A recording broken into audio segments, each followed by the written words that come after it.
The Dodgers have some huge roster decisions coming up in the not too distant future. We're going to dig into that. Where's Mookie Betts going to play? Who's actually going to be on the roster come, October? Let's dig into it live on Locked On Dodgers.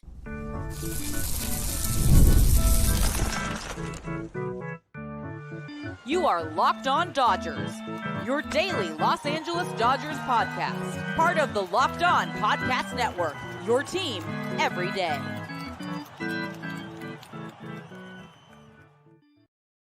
Hey, Dodger fans, this is Locked On Dodgers, part of the Locked On Podcast Network, your team every day.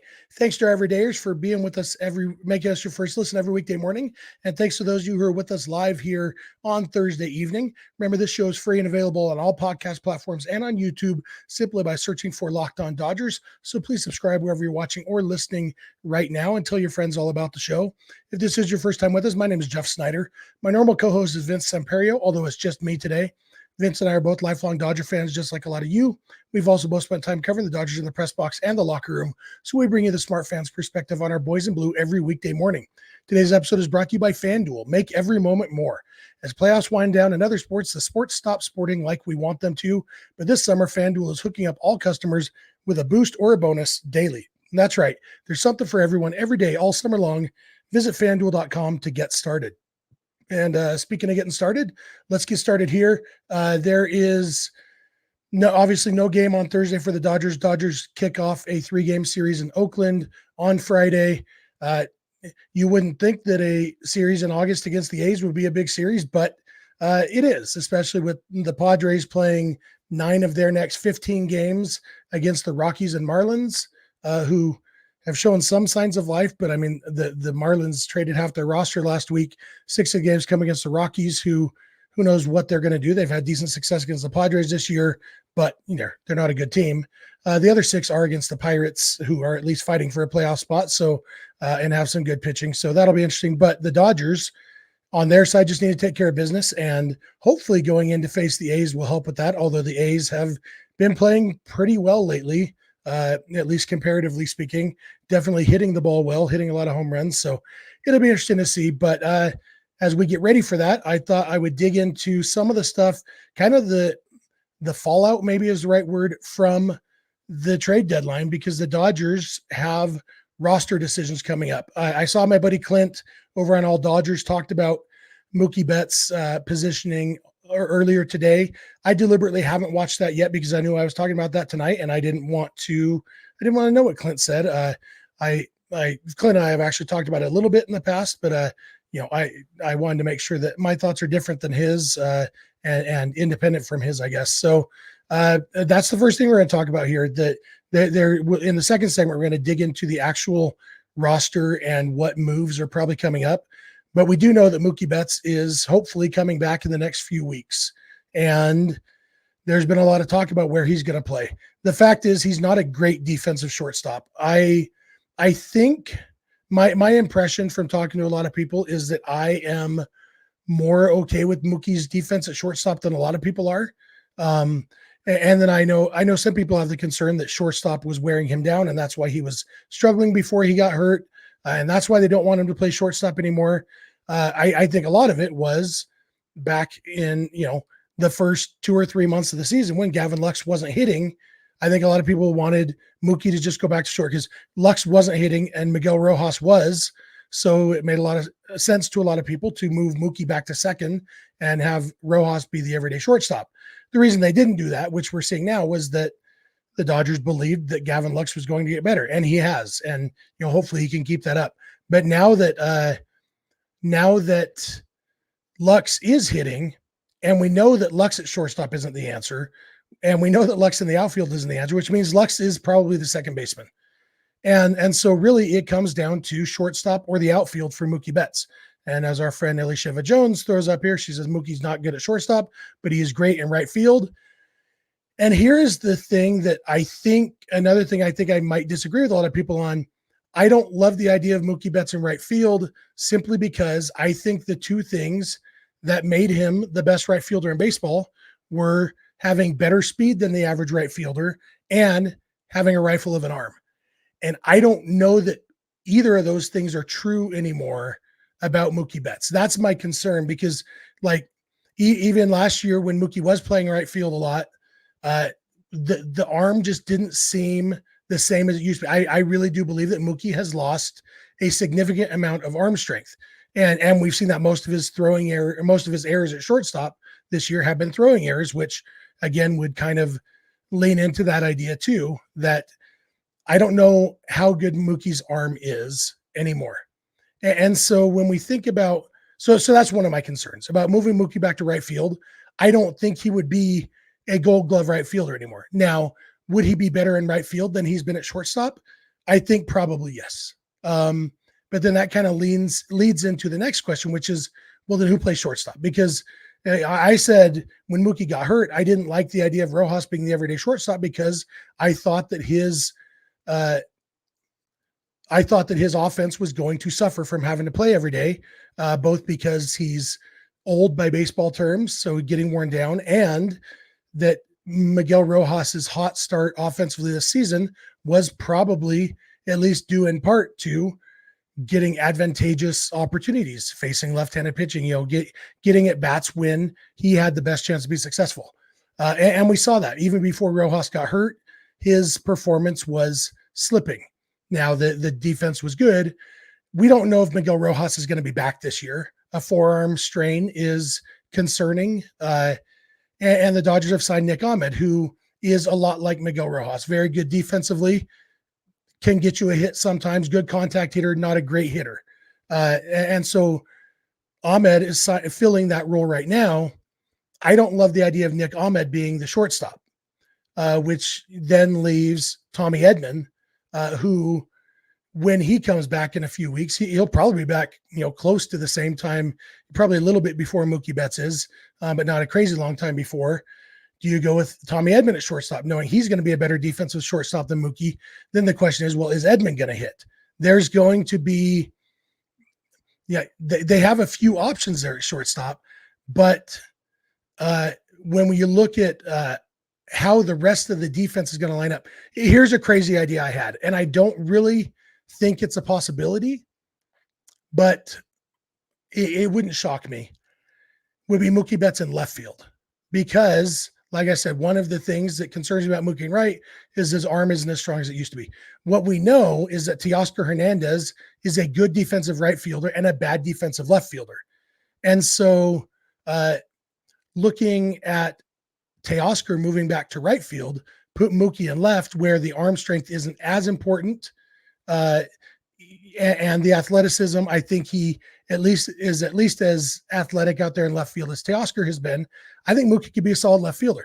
The reason I don't think it'll necessarily happen is because Mookie has never played left field, at least not on any sort of regular basis, and that would be a fourth new position for him in the last couple of years. But if we are moving Mookie off short, which I'm still not sure of, I would rather personally see him in left field than right field, partly because of his defense and mostly because of Teoscar Hernandez's defense. It's an idea that, like I said, I don't necessarily see it happening. I would be surprised if they're even considering that option, but I wonder if it might be something worth considering for the Dodgers. I'm going to come back in a minute. Mookie is going to tie into a lot of what we're talking about today. I'm going to come back in a minute and look at the specific roster, because there's another reason that moving Mookie Betts to the outfield is a little bit questionable to me that we'll dig into. So thank you for making Locked On Dodgers your first listen every weekday morning, and please keep it Locked On Dodgers.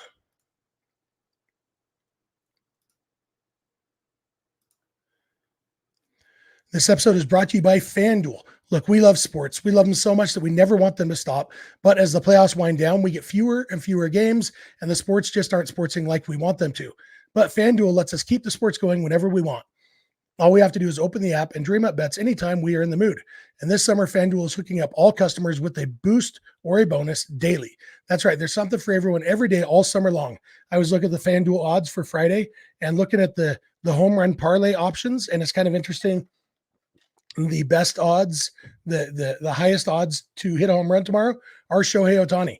Shohei Ohtani facing Joey Estes of the A's. Estes doesn't give up a ton of home runs. He does give up a lot of contact and a lot of runs. And so, Shohei homering off of Joey Estes, not a bad bet at all. That's plus 168. You combine that with Teoscar Hernandez at plus 420 or Andy Paez at plus 520. Throw that parlay together, you got a chance to make some pretty awesome money. So head over to FanDuel.com and start making the most out of your summer. FanDuel, official sports betting partner of Major League Baseball. This episode is also brought to you by SupplyHouse. Order supplies from the website that's made for the skilled trades. Find thousands of parts from hundreds of brands in just a couple clicks at SupplyHouse.com.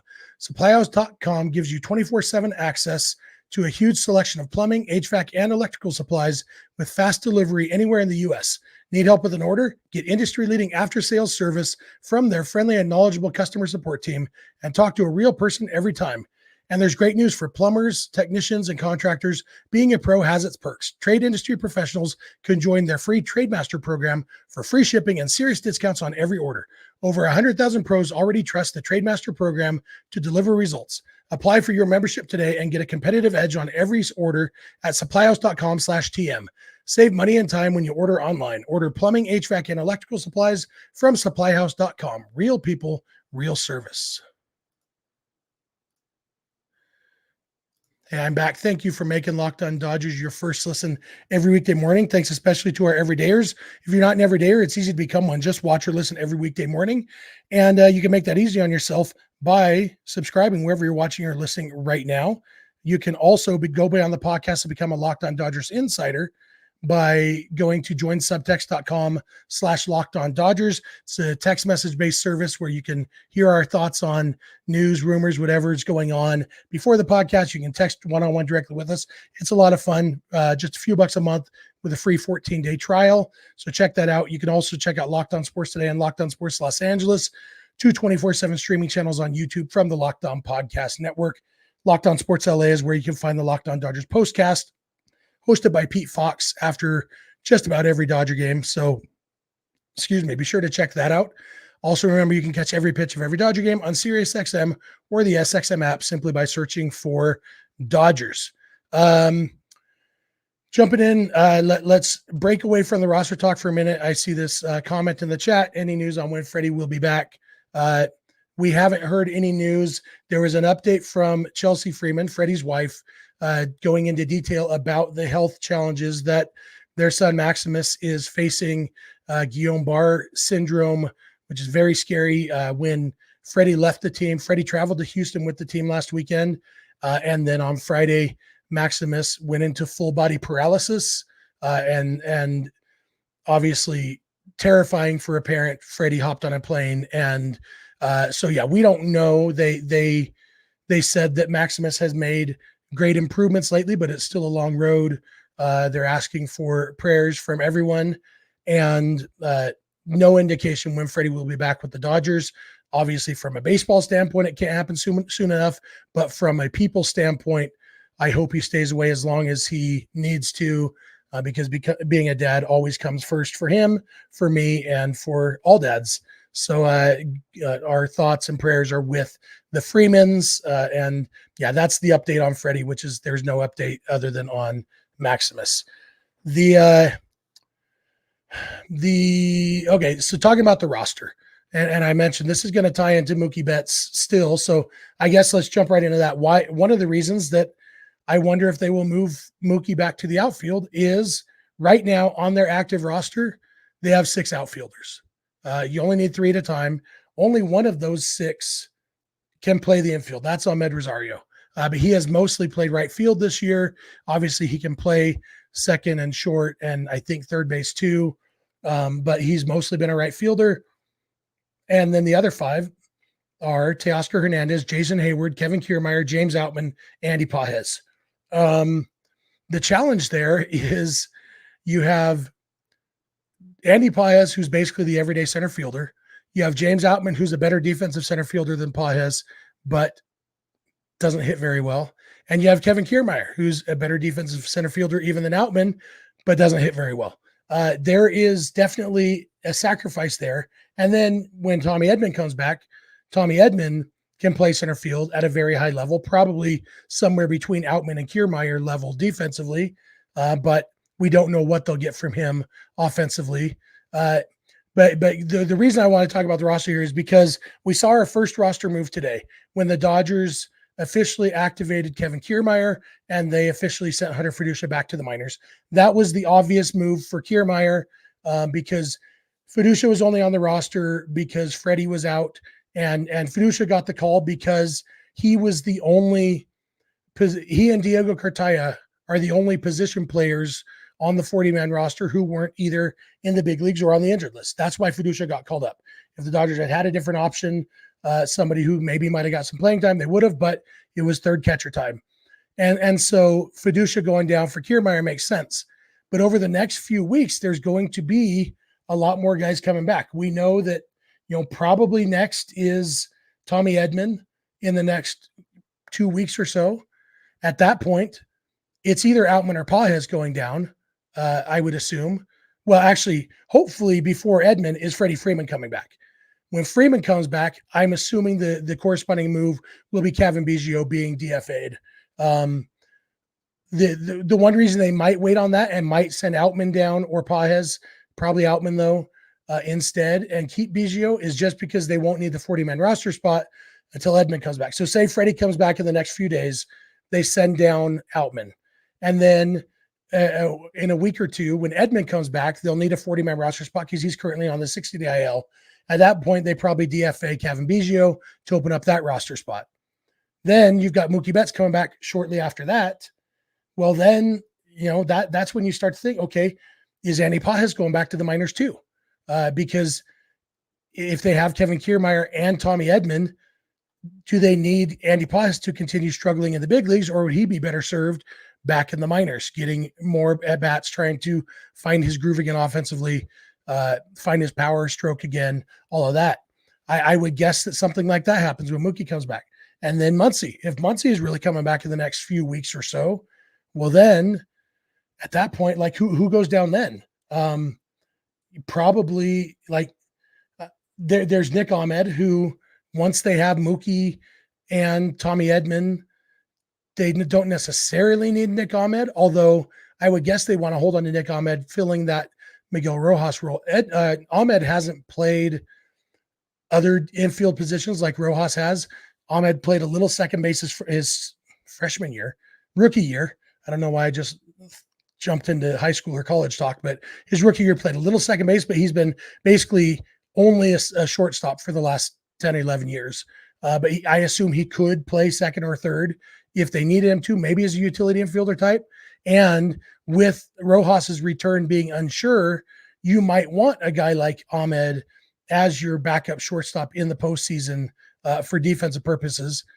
But with Tommy Edman, I don't know that you need that.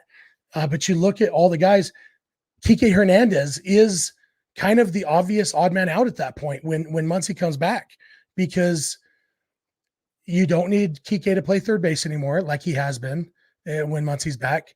Kike hasn't been good this year. He's had a couple moments, but he's been bad.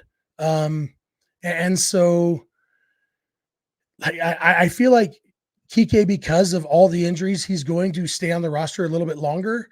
But I think if all these guys we're talking about, if Freddie, Edman, Mookie, and Muncy all come back, even without Rojas, those four, I don't think there's room on this roster anymore for Kike Hernandez, unless, of course, somebody else gets hurt, which unfortunately is usually the answer. There's still a lot more to talk about with this. There's so many questions here. I've got a question here that I'm going to pop up on the screen as a teaser for the next segment. Metabolic holic. I don't even know. I've seen that name in the chat. Never tried to say it out loud. Never try to say something out loud for the first time on a live stream. Okay, guys? Anyway, he says, have we mentioned Amed Rosario's role? We haven't dug into that too much, but we're going to in a minute. So thank you for making Locked On Dodgers your first listen every weekday morning, and please keep it Locked On Dodgers. This episode is brought to you by Liquid IV. As I mentioned, I will be at Dodger Stadium next week, Tuesday to be exact. Hope to see a bunch of you there. I'm also looking forward to having a little mini helmet full of ice cream, but I'm also looking forward to taking a popsicle to the stadium with me. No, not an actual popsicle, Liquid IV. When you're taking in America's pastime, don't forget to hydrate with Liquid IV's Popsicle Firecracker flavor, a surefire summer hit. Get hydrated with electrolytes, essential vitamins, and clinically tested nutrients from the #1 powdered hydration brand in America, because baseball and summer go together like Liquid IV and indulgent hydration. I force myself to drink a ton of water. I've always got this water bottle here with me. I've found that it's a lot easier to drink the water I need to with Liquid IV.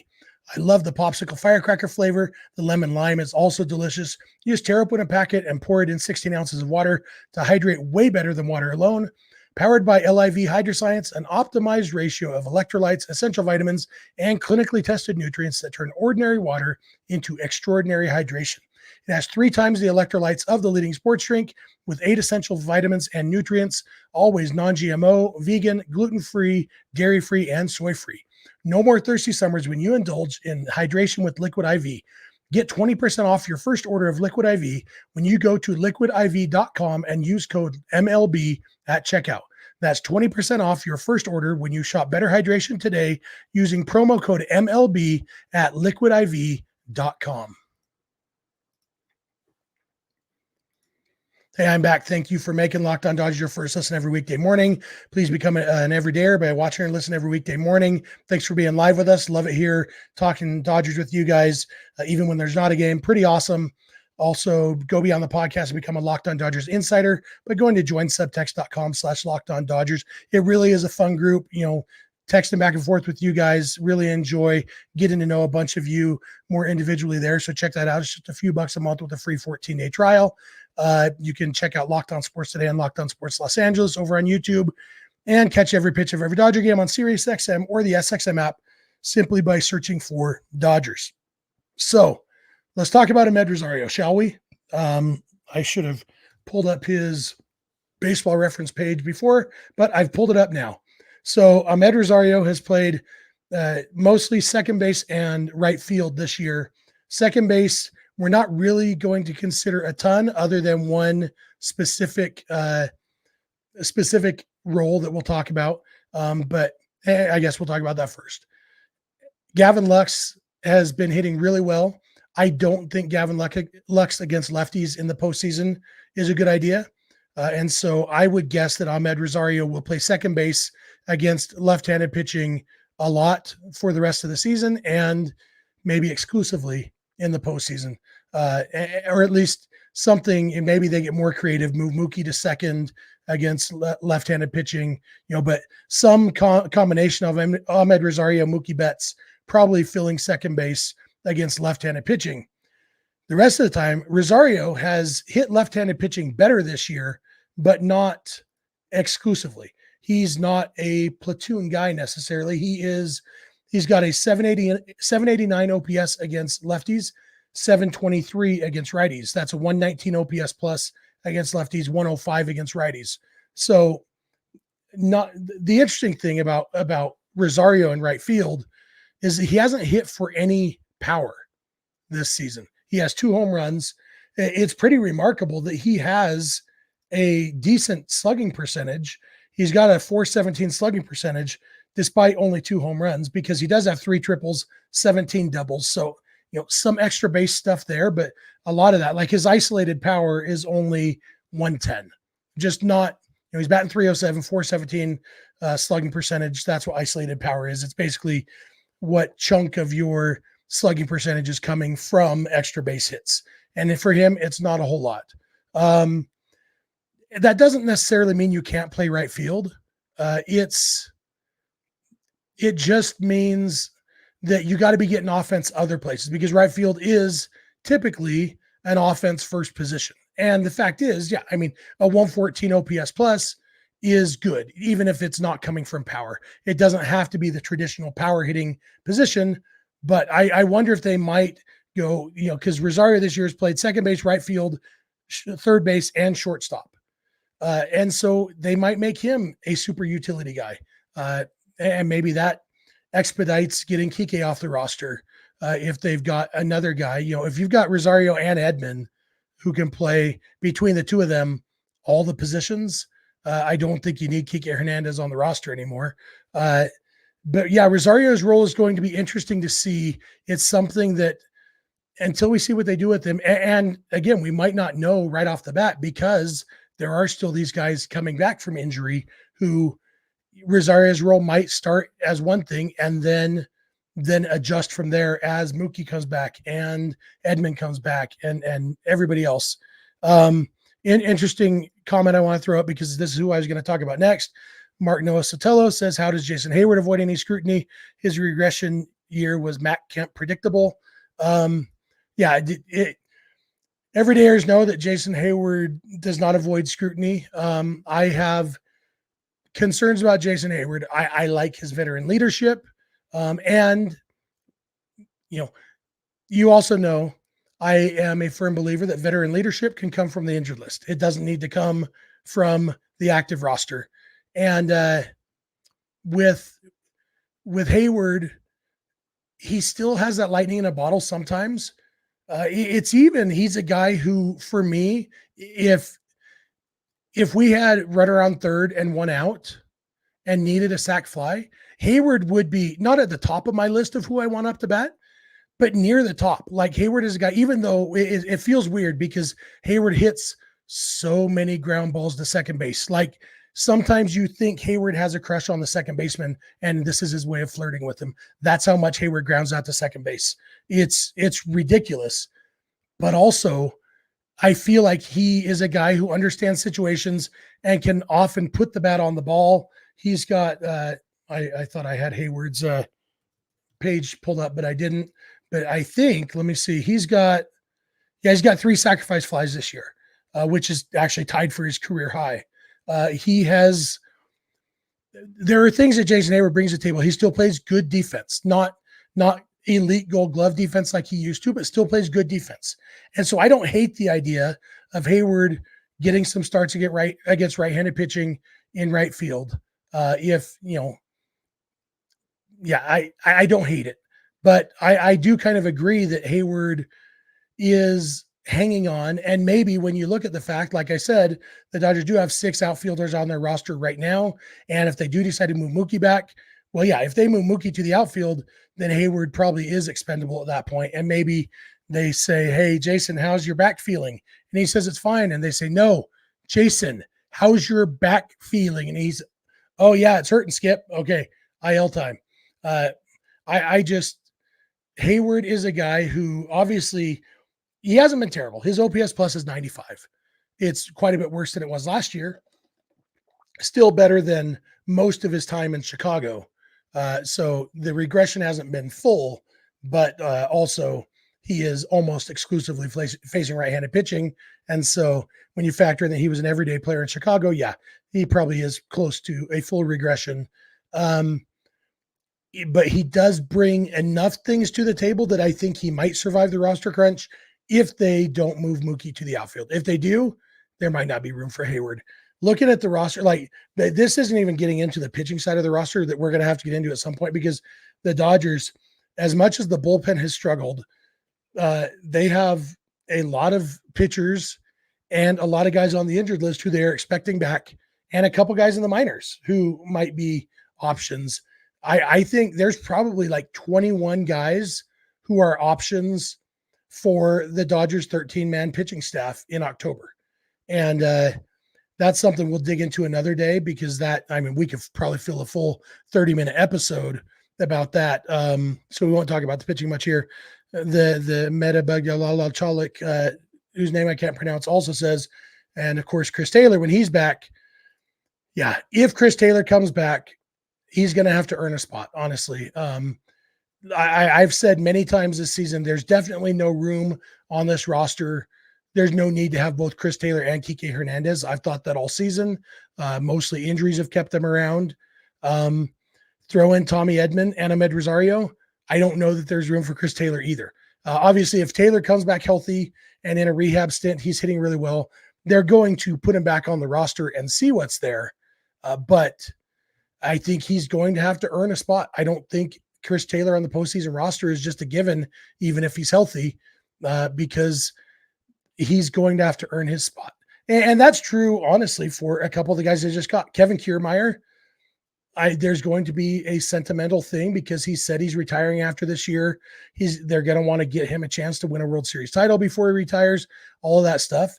But if he doesn't hit, they're going to have to think long and hard about, is his role important enough as a pinch runner / defensive replacement to keep him on the roster? It might be. His defense is that good that he might stay on the roster just because of that. We'll have to see, but he's going to have to earn it. Tommy Edman is going to have to hit the ball. I think he will. Tommy Edman has been a solid hitter, somewhere between solid and really good for all of his career. Now, he hasn't played all year. That's going to be a challenge. There's going to be some rest, but by October, I do think that he will be, and not just by October, but by early enough in September that they can believe it's real. I think Tommy Edman will be hitting the ball. I think we'll like him throwing the good defense. I think he'll earn a spot, but I do think he's going to have to earn that spot. I think there's going to be a lot of, this comment from Jose Meda. I kind of like, this is a thought that I've been having. Says it seems like everybody's Chris Taylor and James Outman right now, all striking out. They all caught James Outman's bug. Yeah, there's been too much striking out. And I think that was part of their thinking, getting Rosario and Edman, both guys who don't strike out. They're good hitters who don't strike out. And I think there's value in that. I think we've seen, we've seen with the Padres this year that a team that doesn't strike out much can put a lot of pressure on a pitcher, on a defense, all of that. I think that it's not the most important thing, but I do think that it's important. And I think that the Dodgers are trying to even that out. And that's another reason why I don't think Kike has a role on this team. He just strikes out way too much. Honestly, it's one of the reasons I'm concerned about Teoscar Hernandez. One of the reasons I haven't totally jumped all aboard the Teoscar Hernandez love fest is because I am worried about him going 0 for 24 with 18 strikeouts in the postseason. I don't necessarily think that will happen, but Teoscar is not a disciplined hitter.